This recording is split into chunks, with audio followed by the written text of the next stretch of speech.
Welcome to the Harborage Vestige. This is as comfortable a home as an old dried-up husk like myself could hope for.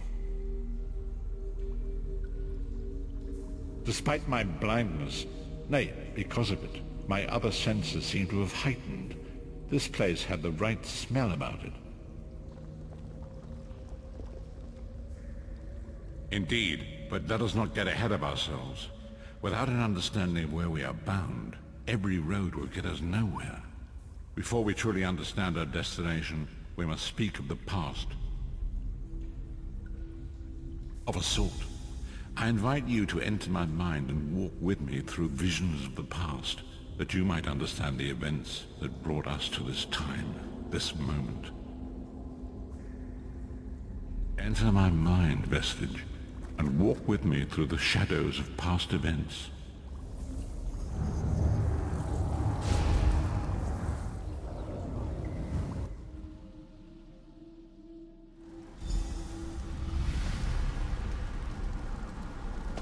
Follow me, Vestige, and learn of the events that precipitated our current crisis.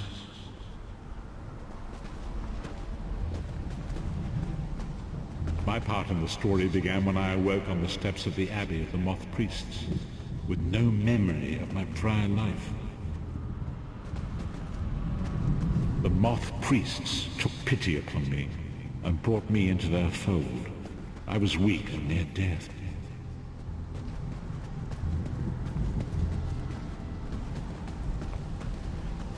It was there I first set eyes upon the Elder Scrolls and devoted my life to their studies.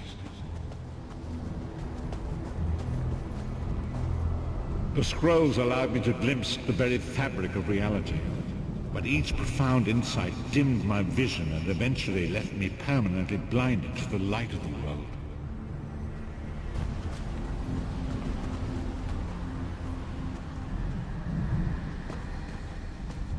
The prophecies of the Elder Scrolls are a fluid, living thing. They are not fixed. At many points throughout history, the actions of heroic mortals have rewritten them.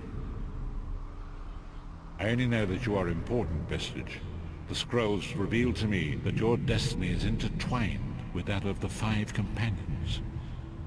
The Five Companions were a band of adventurers who sought out an ancient artifact called the Amulet of Kings. They hoped to use this artifact to persuade Akatosh, the Dragon God, to accept their leader as one of the Dragonborn. The Dragonborn are mortals destined for greatness, with the blood of the dragons in their veins.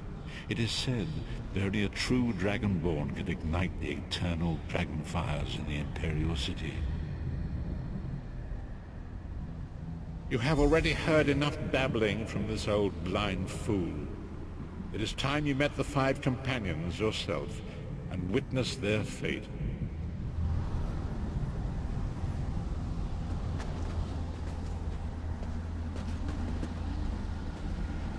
The first companion, Lyris Titanborn, daughter of giants, was the mightiest warrior in the service of the Emperor. Next, Abner Farn, a powerful sorcerer and Grand Chancellor to the Imperial Elder Council. The Red Guard Swordmaster, Sai Sahan, leader of the Imperial Dragon Guard. The Imperial Emperor, Varen Aquilarius, who attempted to light the dragon fires and failed. And finally, Manamako, the traitor, the King of Worms, a powerful necromancer, and your executioner.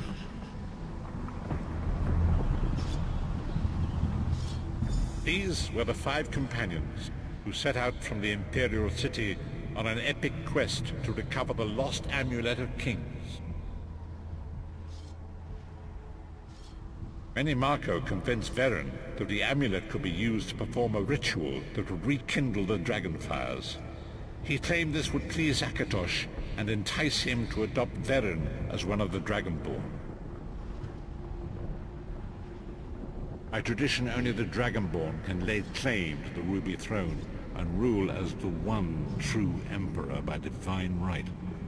Varen conquered Cyrodiil and took the throne, but unless he became Dragonborn, he feared he'd always be thought of as a pretender. Each of the 5 companions were chosen for their skill and courage, and each was given a special role to perform in the party. Who would you like to know more about? You've already met Lyris. She's a Nord warrior from the frozen lands of Skyrim to the north, and it is said that her family lineage contains the blood of giants. Varen chose her for her strength and her loyalty to be his personal bodyguard. Sai Sahan came from a long line of Red Guard swordmaster nobles. He was the leader of the Dragon Guard, the security detail of Varen and the Elder Council. While Lyris was Varen's bodyguard, Sai was charged with protecting the entire group. The Therns are one of the most influential families in Cyrodiil. Abner, their patriarch, is the leader of the Elder Council, a powerful battle mage and a shrewd politician. With his council, Varen was able to seize the Imperial throne years before.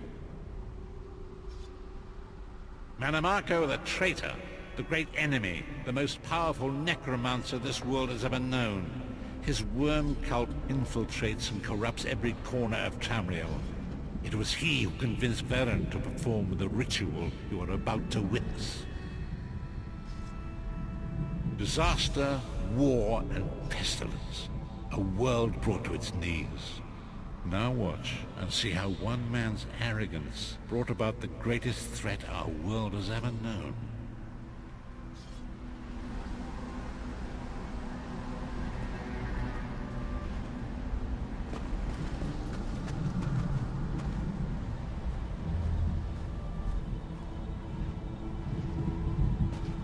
There it is. The Dragonfire Brazier. Manamako, you certain this will work? It will work, my liege.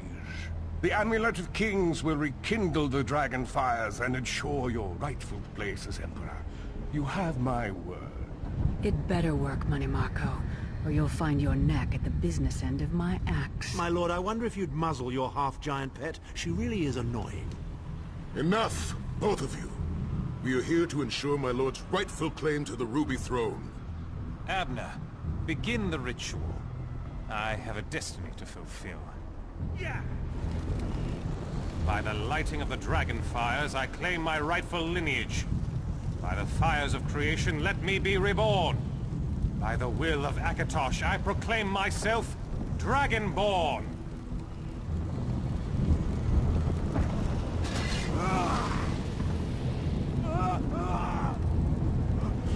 Baron Aquilarius, you are no heir to Alessia.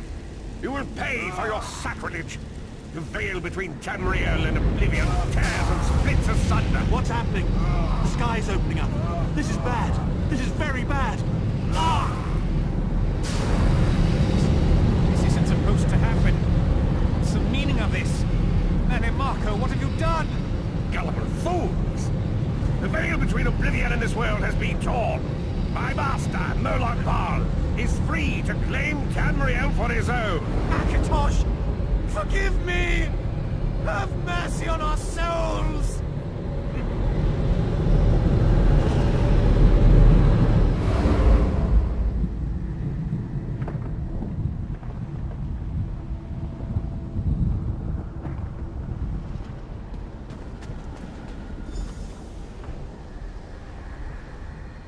The ritual tore the veil between Nairn and Oblivion, allowing Manamako to begin stealing the souls his master needed to power the Dark Anchors and initiate the Plane Melt. Akatosh gave Alessia the Amulet of Kings as a symbol of his covenant with Nairn. So long as the amulet remained in the care of Alessia's heirs and the dragon fires remained lit, Tamriel would be protected from the Daedra. Manamako tricked Varen into breaking the Covenant, and the veil between Oblivion and Nairn was torn. The Elder Scrolls named this event the Soul Burst. It gave Moloch Baal the opportunity to disconnect the souls of Nairn from their hosts. Varen was lost. In the chaos of the moment, Sai Sahan took the Amulet of Kings and fled. Lyris was captured by Manamako and delivered to Cold Harbor, the realm of Moloch Baal. Tharn remains Chancellor of the Elder Council. and his daughter Clivio rules as Empress Regent. But the true power remains in the hands of Manimarco and his worm cult. When I discovered the truth about the 5 companions, I made subtle inquiries, but apparently not subtle enough. Manimarco got word of my interests and abducted me. He took me to Cold Harbor, where I remained a prisoner until you freed me. The truth is always a threat to evil men. Manimarco feared I would reveal his treachery, and if knowledge of Nan's vulnerability were to become known, it could threaten his master's schemes. Molag Bal does not favor loose ends. Walk with me.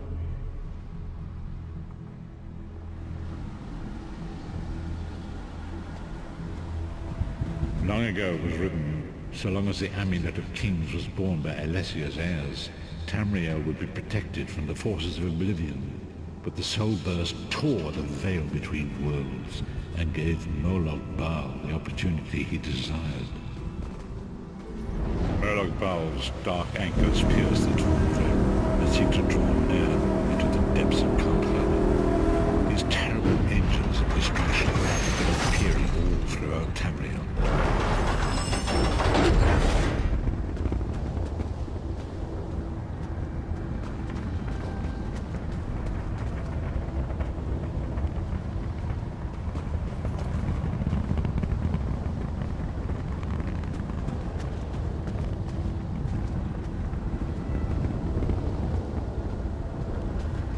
If the Lord of Brutality and Domination is successful, he will merge our world and his own in a terrible plane meld. Few will survive the ordeal, and those that do will be enslaved for all eternity. And so it falls to us, Vistage. We must stop Molag Bal and his dark anchors, or our world is doomed. And now history seems to have caught up with us. Shall we return to the harborage?